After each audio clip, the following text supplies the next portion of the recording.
네, 데베이트에 오신 것을 환영합니다.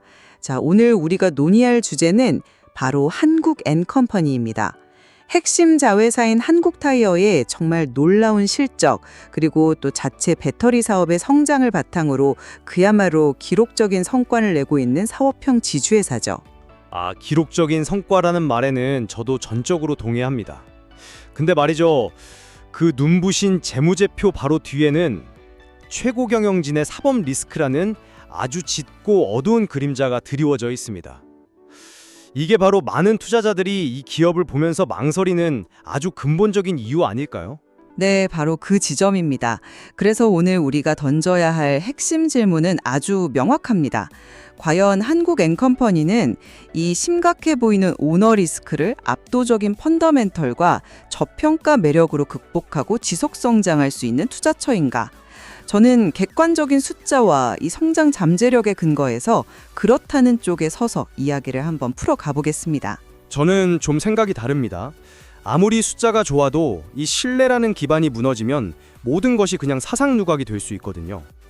저는 이 지배구조 리스크가 기업 가치에 미치는 그 부정적인 영향에 초점을 맞춰서 왜 그렇게 생각하는지 그 이유를 설명해 보겠습니다. 좋습니다. 그럼 먼저 제가 왜 이 기업을 긍정적으로 보고 있는지 그 숫자에 대해서 한번 이야기해 보죠. 2025년 추정치를 보면요. 매출이 전년 대비 거의 28%, 정확히는 27.65%고요. 영업이익은 무려 63%나 급증했습니다. 이건 뭐 단순히 일시적인 호황이 아니라 이젠 구조적인 성장세에 접어들었다는 신호로 봐야 합니다. 그리고 더 중요한 건 재무 건전성인데 부채 비율이 15.35%에 불과해요. 이건 뭐 거의 무차입 경영 수준이죠. 그렇죠. 사실상 무차입 경영입니다. 어떤 경제 위기가 와도 흔들리지 않을 강력한 기초 체력을 갖췄다는 뜻이죠. 그 숫자 자체를 제가 부정할 생각은 전혀 없습니다. 실적 좋고 재무적으로 탄탄하다는 건 명백한 사실이니까요. 하지만 바로 그 지점에서부터 제 의문이 시작되는 겁니다. 이렇게 좋은 회사의 주가가 도대체 왜 자산 가치의 절반 수준에 머물러 있을까요? 바로 그 주가 순자산 비율, PBR이 0.57배라는 사실 말입니다. 시장이 바보는 아니잖아요. 이 가격에는 우리가 방금 언급한 그 오너 리스크라는 보이지 않는 비용이 전부 녹아 있다고 봐야 하지 않을까요? 물론입니다. 리스크가 반영되어 있죠. 근데 제 주장은 그게 과도하게 반영되었다는 겁니다. 현재 주가는 그 리스크를 감안하더라도 너무 싸다는 거죠. 그리고 바로 이 지점에서 정부의 기업 밸류업 프로그램이 아주 강력한 변수로 작용할 수 있습니다. PBR이 1배 미만인 기업들한테 주주 환원을 강화하라는 외부의 압력이잖아요.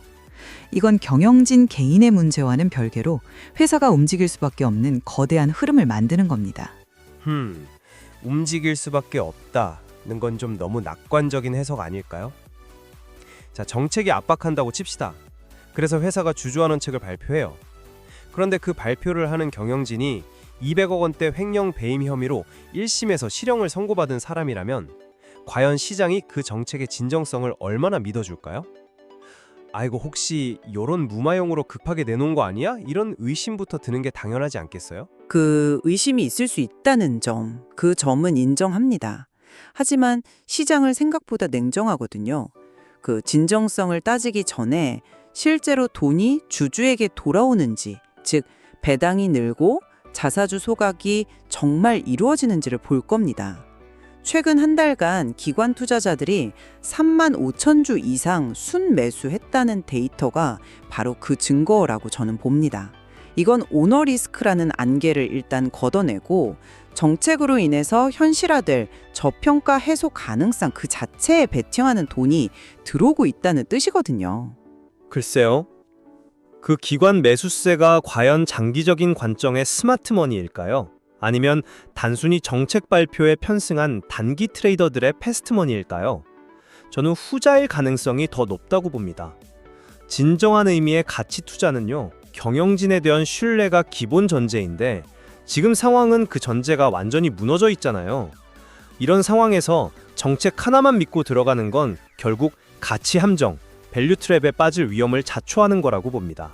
가치 함정이라는 표현을 쓰셨는데 저는 그 함정에 빠지지 않게 해줄 강력한 안정판이 바로 사업의 본질적인 펀더멘털이라고 생각합니다.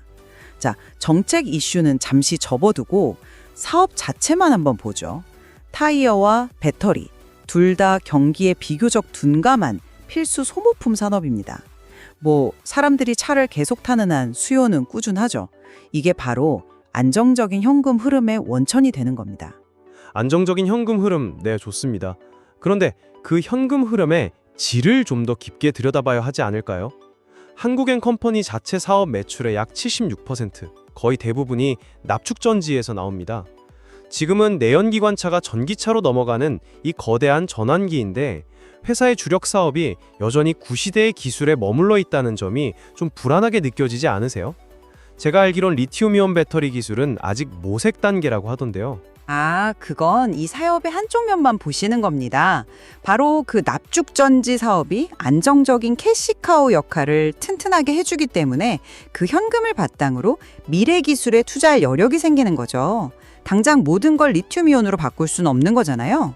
그리고 더 중요한 건 바로 핵심 자회사인 한국타이어의 놀라운 변신입니다. 혹시 아이온이라고 들어보셨죠? 네, 전기차 전용 타이어 말씀이시죠? 맞습니다. 그게 지금 테슬라나 포르쉐 같은 최상위 프리미엄 전기차의 신차형 타이어로 공급되고 있습니다. 이건 단순히 타이어를 잘 만드는 회사를 넘어서 전기차 시대의 핵심 솔루션 기업으로 진화하고 있다는 명백한 증거예요. 시장이 이 가치를 제대로 인식하기 시작하면 기업 전체의 재평가, 이른바 리레이팅이 일어날 수밖에 없다고 저는 봅니다. 전기차 솔루션 기업이라는 표현은 아주 매력적으로 들립니다. 그리고 한국 타이어의 성과는 분명 대단하죠. 하지만 바로 그 점이 또 다른 리스크를 부각시키는 거거든요. 현재 한국엔컴퍼니의 실적은 사실상 자회사인 한국타이어에 대한 의존도가 너무너무 절대적이잖아요. 마치 엔진이 2개 달린 비행기인데 한쪽 엔진의 출력만 최대로 높여서 날고 있는 형국이죠. 그 엔진이 아무리 좋아도 다른 쪽 엔진, 즉 자체 사업이 미래를 향해 함께 돌아가지 않는다면 이건 불안한 비행일 수밖에 없습니다.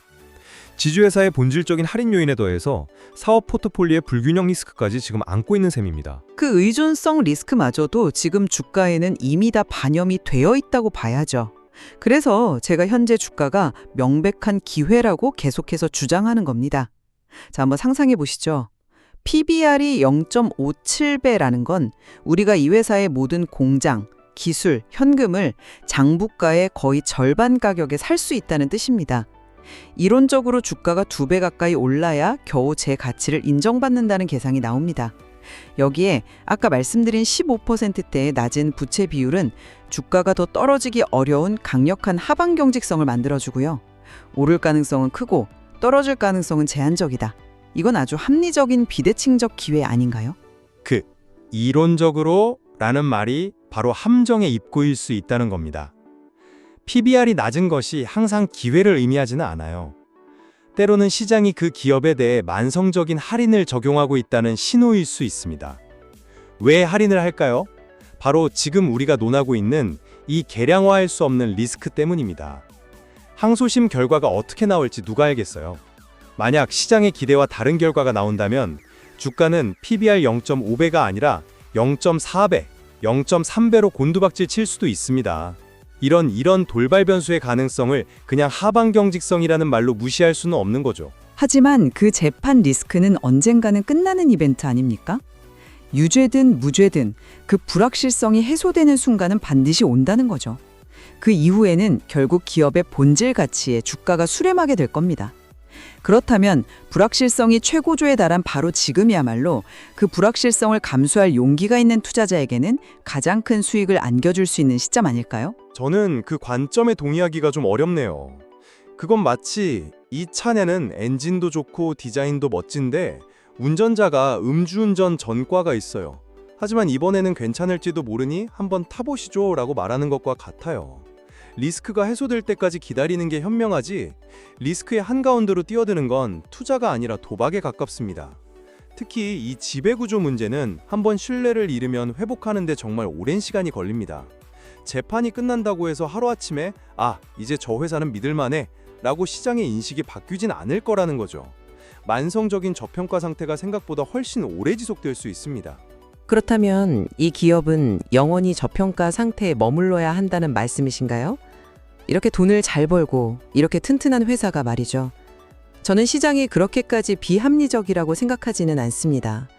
결국 시간이 지나면 이런 감정적인 부분은 희석되고 객관적인 실적과 자산 가치가 주목받는 시점이 올 거라고 확신합니다. 영원히는 아니겠죠. 하지만 그 시간이 지나면이 1년이 될지 5년이 될지 10년이 될지 아무도 모른다는 게 문제입니다. 그 긴 시간 동안 투자자들은 자금이 묶인 채 그냥 지켜봐야 할 수도 있어요. 싼 것에는 다 이유가 있다는 시장의 오랜 격언을 지금 이 순간만큼은 한번 되새겨볼 필요가 있다고 생각합니다. 자, 제 입장을 다시 한번 정리해 보겠습니다. 한국엔컴퍼니는 기록적인 실적 성장 그리고 초우량 재무 구조라는 두 개의 강력한 엔진을 가지고 있습니다.